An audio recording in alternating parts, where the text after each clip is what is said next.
Maitein, Baishapa. Omo Maite IPM, Paraguay Wibe, Jazmín. Ailén. Jamonce. Para contarles sobre la problemática que combatimos, deben saber que Paraguay consta de 2 idiomas oficiales, el guaraní y el español. Y que el bilingüismo nacional se asume recién en el año 1992, siendo la lengua guaraní una lengua precolombina. La lengua guaraní se convirtió en la primera lengua indígena en lograr el estatus de idioma oficial. Sin embargo, tantos intentos de sofocación y tantas discriminaciones a sus hablantes consolidan una sociedad con conceptos erróneos. Por eso con Añese buscamos cortar esta cadena, promoviendo el uso de la lengua guaraní desde la edad temprana, siendo conscientes de que los niños están perdiendo el contacto con la lengua. Ya que los adultos no transmiten el conocimiento. Promovemos el uso de la lengua guaraní mediante la difusión de contenidos educativos a través de las redes sociales. Los contenidos se presentan como animaciones breves y dinámicas con contenidos útiles para la vida cotidiana. Tiene como personaje principal a un loro llamado Arandú. Este hace el papel de amigo y transmisor de conocimiento.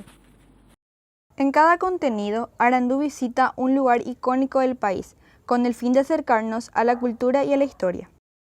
Asimismo, los contenidos dejan actividades simples de evaluación. Estos consisten en hacernos llegar videos hablando en la lengua, teniendo temas preestablecidos que involucran lo aprendido. Esto para conocer el impacto en la sociedad paraguaya, y así también para estar en contacto con el público, ya que la iniciativa nace en el contexto actual y se desarrolla de manera completamente virtual. Añese sueña con una comunidad en la cual perdura el uso de la lengua guaraní y por consiguiente desarrolla amor por la identidad cultural paraguaya. En 7 meses llegamos alrededor de 50 niños y niñas de diversos puntos de nuestro país. Actualmente ellos son capaces de conectar con guaraní hablantes de su entorno y asimismo valoran el aprendizaje y la enseñanza de la lengua. En Añese trabajamos para alcanzar 3 objetivos de desarrollo sostenible.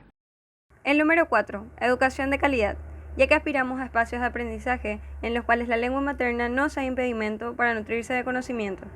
El número 10, reducción de desigualdades, ya que la discriminación hacia los guaraní hablantes crea limitaciones.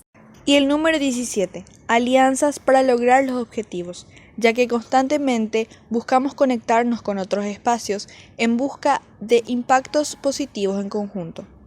Conocer e involucrarse activamente en el cumplimiento de los objetivos de desarrollo sostenible es tener conciencia, empatizar y accionar por el bienestar social. Toye purú hatoye jalju. Guaraní ñe. Hatoikobe, Mitanguerarupibe.